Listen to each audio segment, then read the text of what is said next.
Cabbage grows well in many areas of Alaska. One favorite way to use cabbage is to make sauerkraut. I'm Julie Cassio with the Cooperative Extension Service of the University of Alaska Fairbanks. By definition, sauerkraut is acidic cabbage. It's the result of natural fermentation by bacteria in cabbage in the presence of 2 to 3% salt.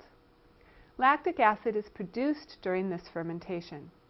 This lactic acid, along with other byproducts of fermentation, gives sauerkraut its characteristic flavor and texture. Research on food preservation is an ongoing process. The United States Department of Agriculture and the Cooperative Extension Service continuously apply new research findings to their recommendations for food preservation techniques.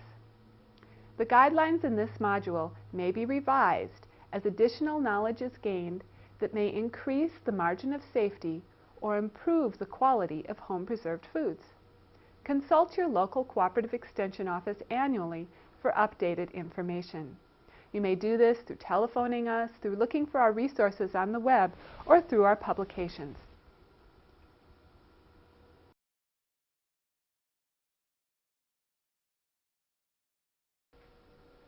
Let's talk about equipment needed for making sauerkraut. A 1-gallon size container is needed for each 5 pounds of fresh vegetables. A 5-gallon container is the ideal size for fermenting about 25 pounds of shredded cabbage. Food-grade plastic and glass containers and lead-free stone crocks work well. Other 1 to 3-gallon non-food grade plastic containers may be used if lined with a clean food-grade plastic bag. Be certain that foods contact only food-grade plastics. Do not use garbage bags, trash liners, or plastic buckets not meant for food use or that have been used to store non-food products such as cleaning supplies. You'll also need a knife and cutting board or food processor or a mandolin to slice cabbage. A tamper such as a wooden spoon or a plastic potato masher, canning and pickling salt, a scale, a large mixing bowl or pan, a measuring spoon, and then you'll need something to weight down the cabbage. It may be a muslin cloth, fat plate that fits snugly inside your container, and a non-metallic weight, or a brine-filled plastic bag. Okay, let's grab our cabbage and get ready to slice it up.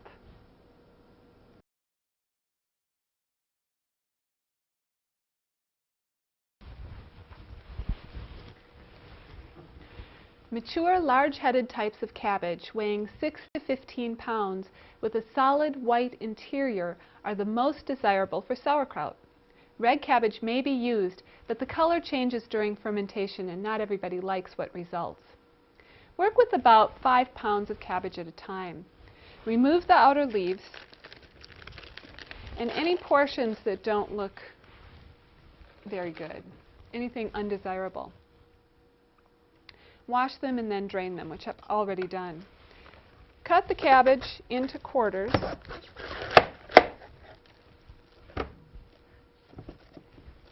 And remove the core.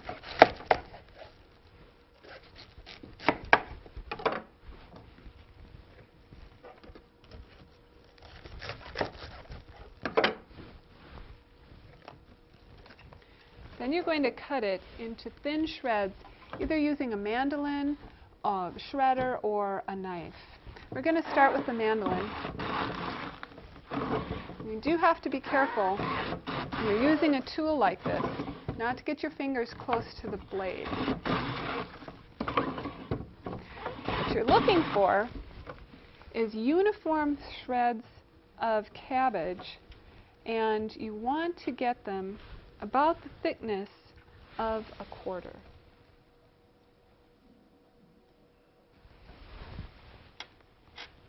If you have larger shreds of cabbage,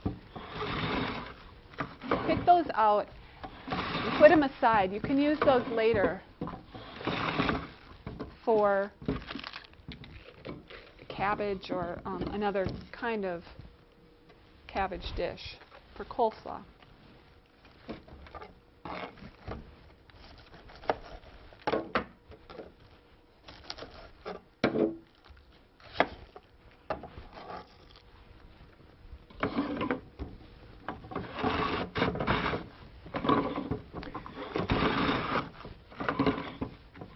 importance of having shreds of cabbage that are the same thickness is because of the fermentation process. You want them all to ferment about the same length of time.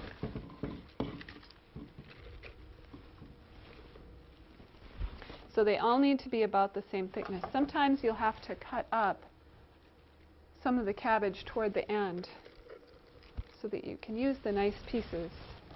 You can also, if you don't have a shredder, just use a knife and cut all the shreds from your cabbage by hand.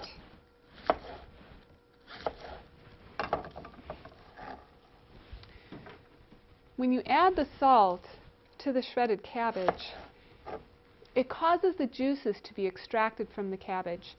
This juice contains fermentable sugars. The microorganisms present on the cabbage leaves will, in the absence of oxygen, use these sugars to produce the lactic acid. The acid is then what preserves the cabbage.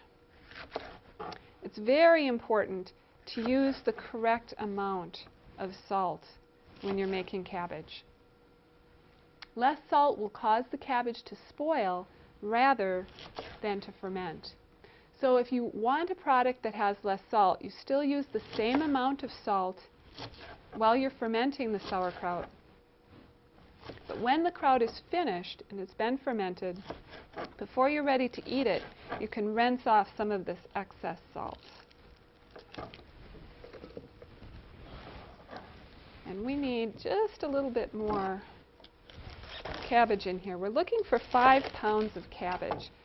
The proportion of salt that you need to cabbage is 5 pounds of cabbage to 3 tablespoons of salt. So when we've gotten a little bit more cabbage, we're going to measure it out,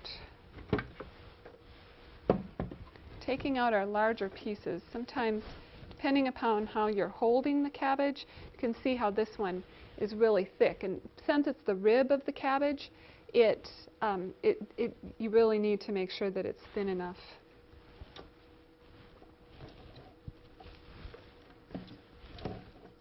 And again, these can be either used in your compost pile or used for other cabbage dishes that you don't need to ferment, such as coleslaw or cooking it on the stove with some nice sausage. Good things to eat. Okay, see how much cabbage we have.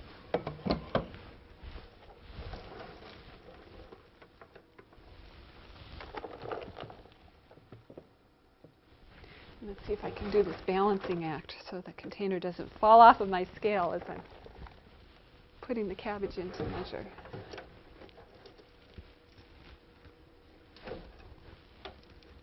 Okay, we have just about 2.5 pounds.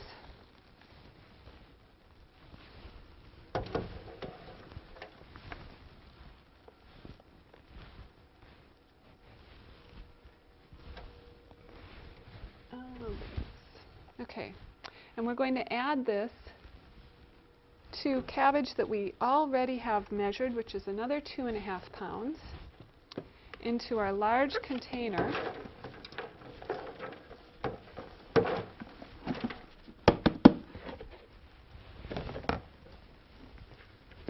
And we're going to mix this 5 pounds total of cabbage with 3 tablespoons of salt.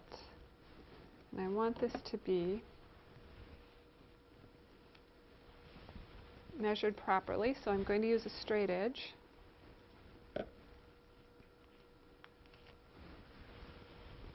And sprinkle it all around my cabbage.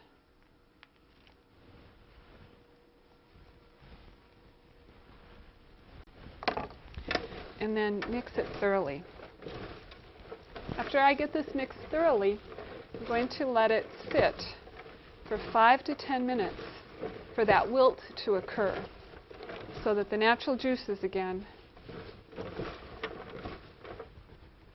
come out of the cabbage.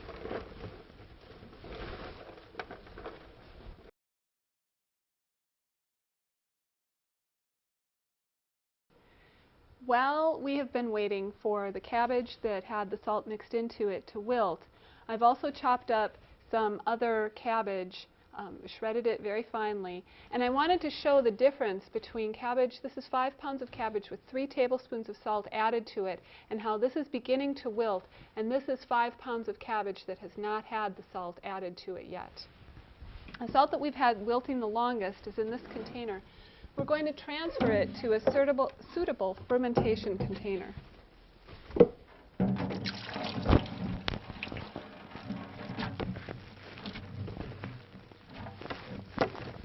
You can actually ferment in smaller containers if you have smaller amounts of cabbage. And later we'll show you the quart jar method for fermenting cabbage in making sauerkraut. Right now we're going to go through the method for fermenting cabbage, large amounts of cabbage in a larger container. We're going to pack that down, but in the meantime I want to get this cabbage started wilting.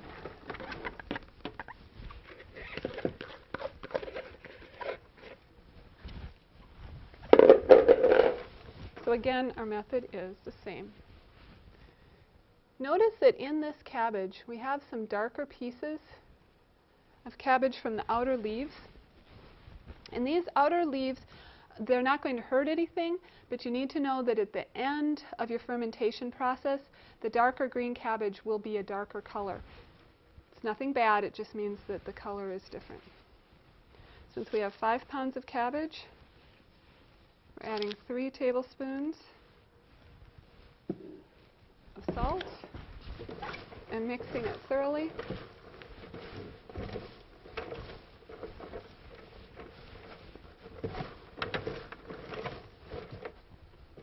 Set aside and allow it to wilt. Okay, now this cabbage that's wilted, we want to press down. We can use a tamper. It's made for that purpose. A wooden spoon, or in this instance we're using a nylon potato masher. Notice there's some metal here. I do not want to touch the cabbage with the metal. I only want to use the nylon or the plastic part. Metal can interfere with the fermentation.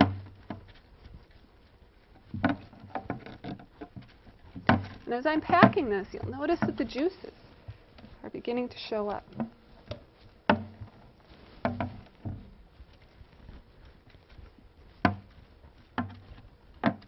This takes some energy. So the strong person in your house is a good candidate to recruit for this part of the method.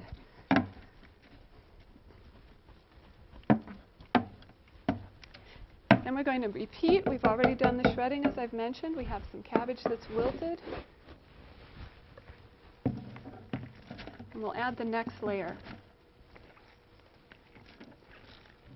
It's much easier to work with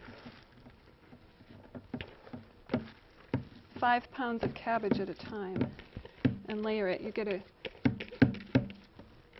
better opportunity to get as many juices out of the cabbage as possible.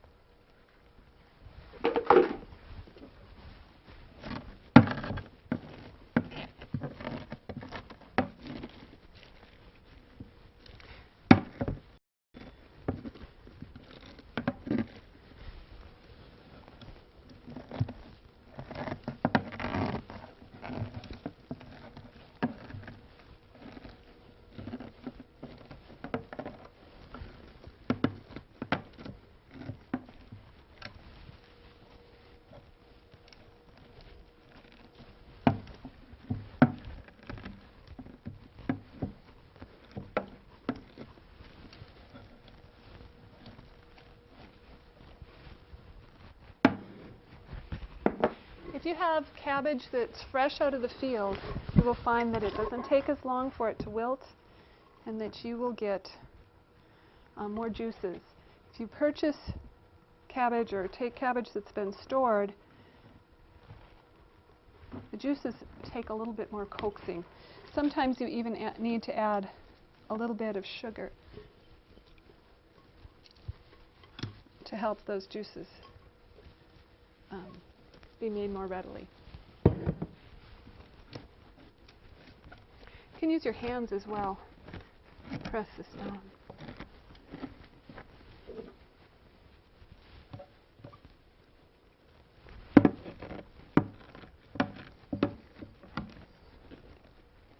This glass, or this plastic container is fun. Glasses too, because you can actually see the layers that you've put into the container.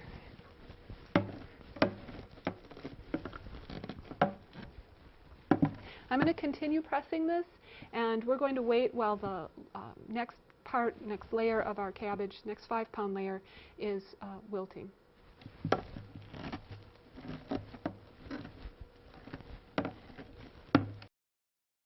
If the final batch of cabbage is less than 5 pounds, adjust the salt. 1 pound of cabbage needs 1 1/3 teaspoons of salt for proper fermentation. Since we have 2 pounds of cabbage in this container, we would add 2 2/3 teaspoons of salt. Right, in this container we have 4 5-pound batches of shredded cabbage. So it makes 20 pounds of cabbage. The cabbage should be covered with 1 to 2 inches of liquid. And here we have, if we press down on the cabbage, because it likes to float to the top of the juice, we can see that there's about, 3/4 of an inch of juice on top. If that's the case, if the juice doesn't cover your cabbage or there's not enough, you may add some boiled and cooled brine.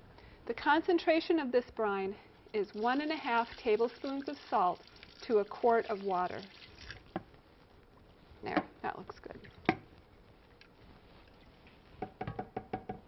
Do not add plain water, as this will dilute the salt concentration that's necessary for proper fermentation.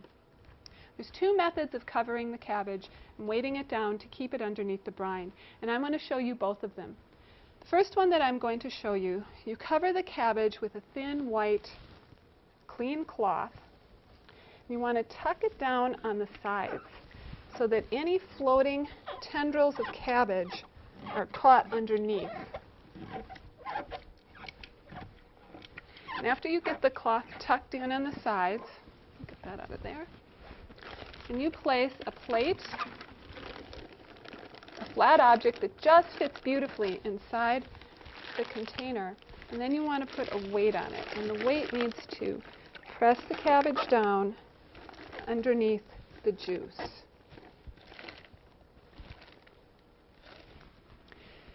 Okay? That's one of the methods that you can use. And the weight could be a weight like we have here. It could be jars filled with brine that are seated on top, just so that it's heavy enough to keep the cabbage underneath the juice. The other method that I want to show you uses a plastic bag and brine. We'll set this aside for now. You fill it with brine in case there's a leak in the bag. So you take your plastic bag. Oh, we need to take this out. I don't want to lose any of this wonderful juice.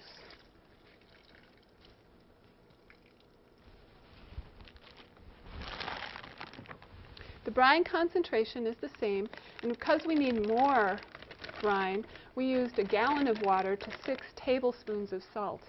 We're placing it on top of the fermenting cabbage and getting it all the way out to the sides. You may need to adjust the amount of brine that you put into the cabbage or into the bag so that the cabbage stays underneath the brine. And in fact, I think I'm going to add a little bit more liquid to this bag. It's a good idea to use a thickness of 2 bags just in case the one that is actually holding the brine gets a puncture in it. Get the air out, tie it securely. In this instance, we could just zip it shut. The filled bag seals the cabbage from exposure to air and prevents the growth of film yeast or molds. It also serves as the weight. The bag should be of heavyweight, watertight plastic and, of course, be food safe. Do not use plastic garbage or trash bags. The amount of the water in the bag, as I mentioned, can be adjusted. Watch as you have this sitting and fermenting for bubbles rising inside the fermenting liquid.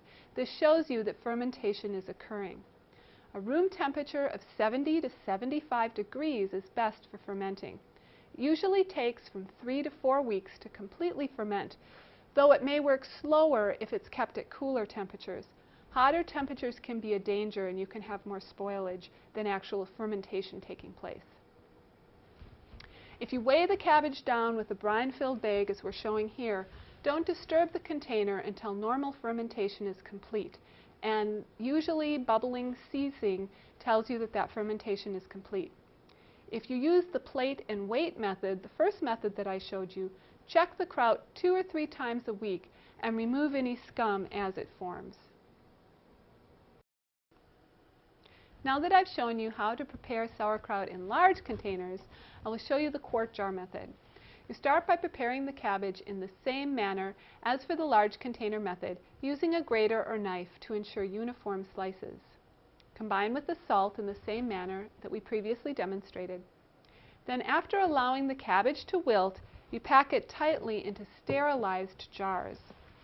And as you're packing, you want to leave a headspace of 2 inches.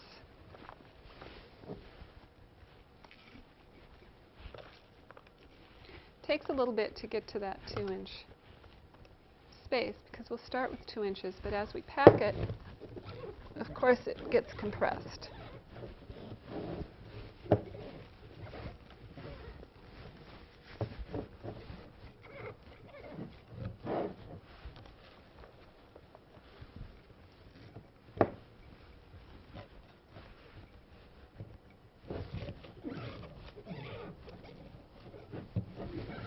Cabbage is really nice and juicy.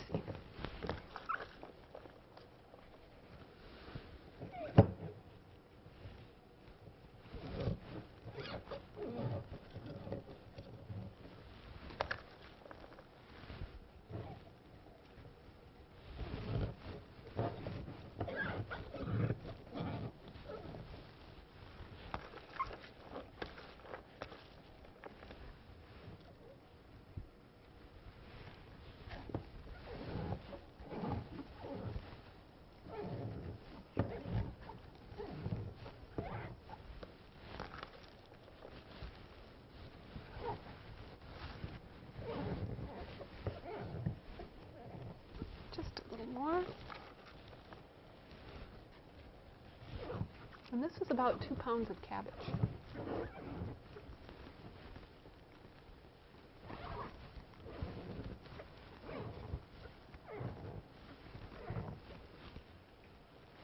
Okay, so as you can see that there's liquid on top of the cabbage, and there's about 2 inches of headspace between the top of the liquid and the edge of the jar.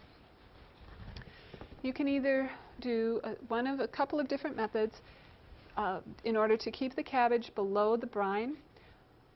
Pack a clean cloth into the headspace to keep the cabbage in the liquid, and then put some kind of a weight on top of it. Or you can use small plastic bags filled with brine and use that to keep the cabbage submerged in the brine. I'm going to use that method today. And pour the brine in using the double bag method. I like the brine-filled bags because I think that it does a good job of keeping the cabbage submerged. I want to make sure, though, that it fits snugly into all the corners so that no air gets inside. Remember, we're looking for an anaerobic environment. Another option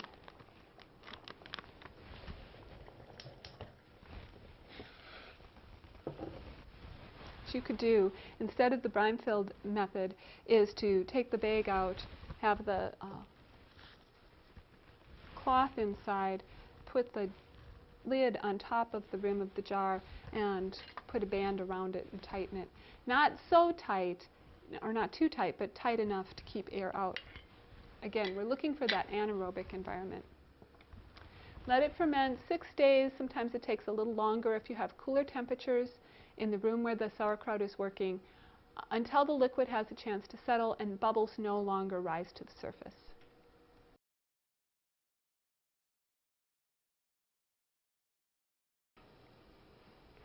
This sauerkraut has been fermenting for 4 weeks at 70 degrees Fahrenheit. During the first week, bubbles rose to the surface and broke.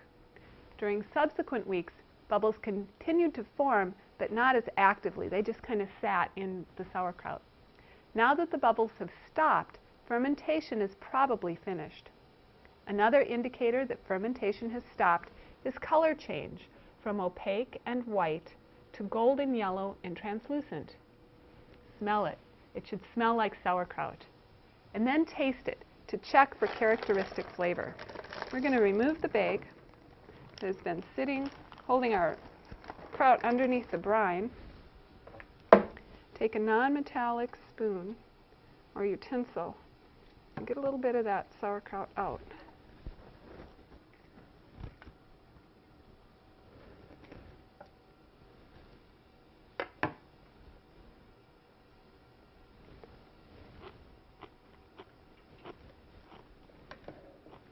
It tastes like sauerkraut. You may notice residue on the inside of the container. This is salt sediment left behind from moisture evaporation. It's not going to hurt anything. Fully fermented kraut may be stored in the refrigerator, in the freezer, or on a shelf after being canned. In the refrigerator, sauerkraut can be kept tightly covered for 2 to 3 months. Make sure sufficient juice covers the kraut before storing it in the refrigerator. You can use any kind of non-metal container.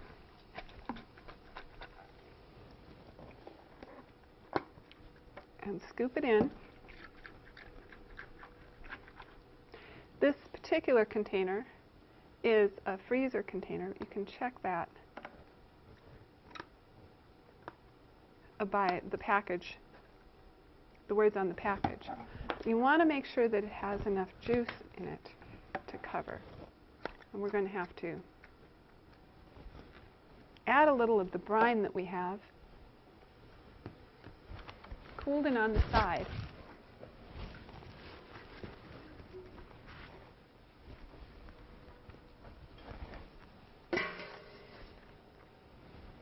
So we have enough brine to cover. This can be stored in the refrigerator for 2 to 3 months.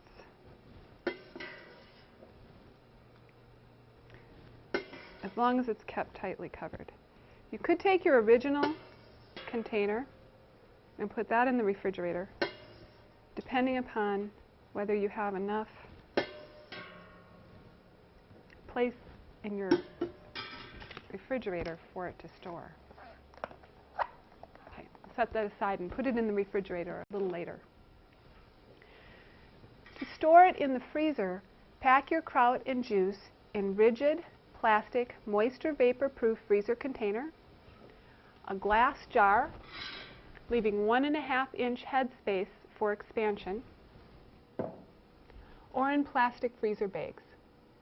Make sure that you mark the freezer bag or the lid of your container with a permanent marker. Say the date frozen, indicate that it's sauerkraut, because when you have containers in the freezer, it's sometimes difficult to distinguish what they are.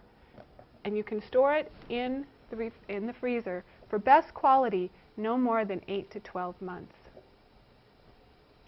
For canning the sauerkraut, place your boiling water canner on your heat source with enough water to cover the jars by at least 1 inch. Kraut can either be hot packed or raw packed. To hot pack, empty the kraut from the container that it was fermented in into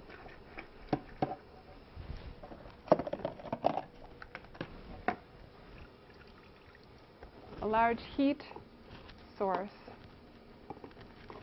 and bring it to 185 to 210 degrees. That's a simmering temperature. Do not boil. We'll be back when our kraut has come to a simmering temperature.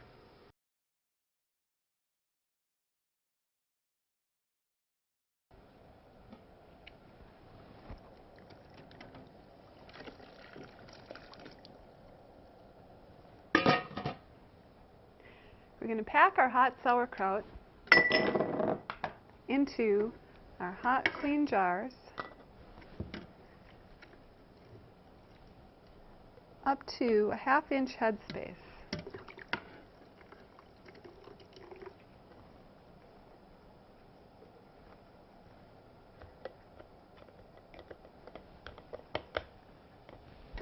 Then we'll put in the juice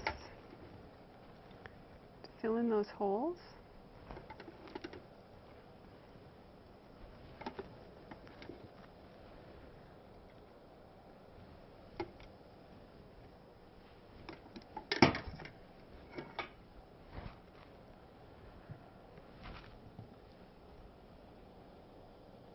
A little too much. If we get it too full, the problem ends up being that the juice will run over the edges and very well can compromise the seal. We do need to make sure that we clean the rims of our jars, as that liquid brine can be very sticky. Then we're going to take the lids that have been softened according to manufacturer's directions, about 2 minutes in hot water, and add the lids that will keep the, or add the rings on that will keep the lids from popping off during the processing. We'll add our hot liquid, hot jars to our boiling water in the boiling water bath. And as soon as that comes back up to boil, we want to set our timer for the correct processing time. It's important to start the processing time when the water comes to a boil. Jars should be processed for 10 minutes when they're pint jars and 15 minutes when they're quart jars. After the processing time has elapsed, remove the jars, set them upright, and allow them to cool. And when they're cool, of course, we're going to label. To raw pack, pack your clean jars with unheated kraut and liquid, leaving a ½ inch headspace again. This time you're going to start with cool water in your canner and bring the whole thing to a boil. Start your processing time again. When the boil comes up, it will be processed 20 minutes for pint jars and 25 minutes for quart jars.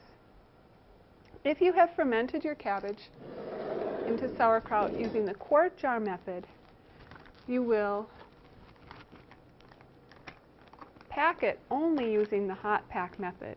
So we're going to remove the brine-filled bag from the top that has held the kraut underneath the brine during the fermentation process. We're going to put it into a pan of cool water up to the rim of the neck of the jar.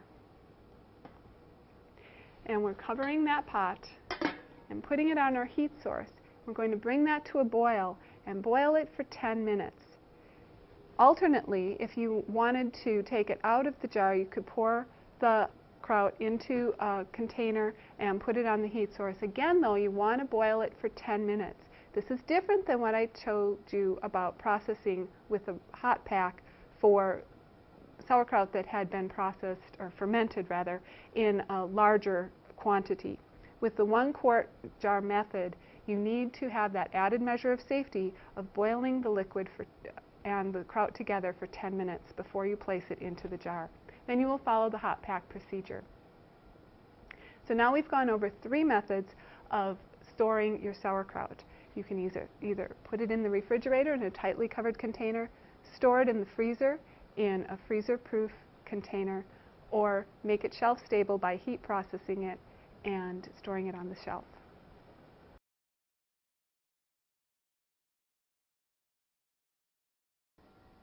When the canning process is complete and your jars have cooled for 12 hours, check the seals by tapping the jar lids.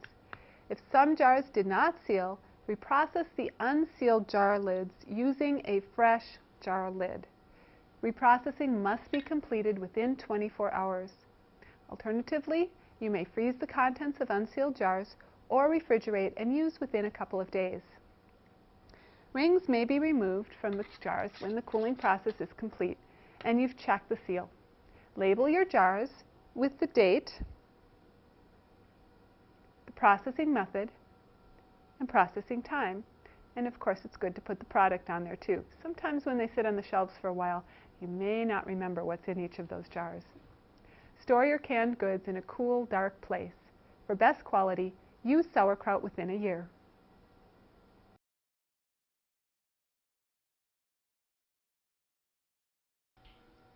People often have questions about spoilage in sauerkraut. Spoilage of sauerkraut is indicated by undesirable color, off odors, and soft texture. If your kraut is spoiled, here are some things that may have gone wrong. Soft sauerkraut may be due to insufficient salt, uneven distribution of salt, or air pockets caused by improper packing.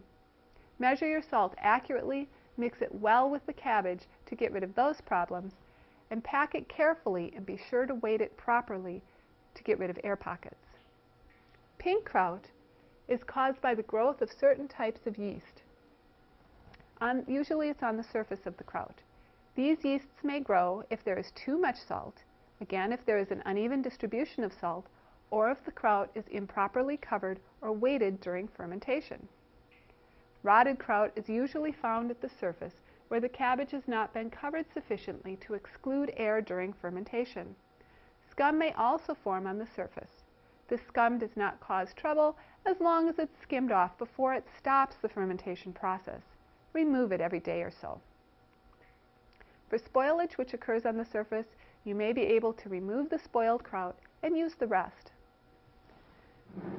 Molds that grow on the surface of kraut can change the acidity, making it susceptible to spoilage microorganisms that are harmful. Molds grow best when they get some air. Try to keep the kraut container airtight. Check your kraut often for mold and quickly remove any that you see. Darkness in kraut may be caused by improperly trimmed cabbage. That's the darker green leaves, give a darker color in the kraut. That's not bad, but it also may be due to insufficient brine in the fermenting cabbage. Exposure to air or a long storage period in the crock after fermentation is complete may also result in darkened kraut. Another cause of darkening may be high temperatures during the fermentation stage, processing stage, or during storage. These are some ideas on what may have gone wrong with your sauerkraut if spoilage occurs.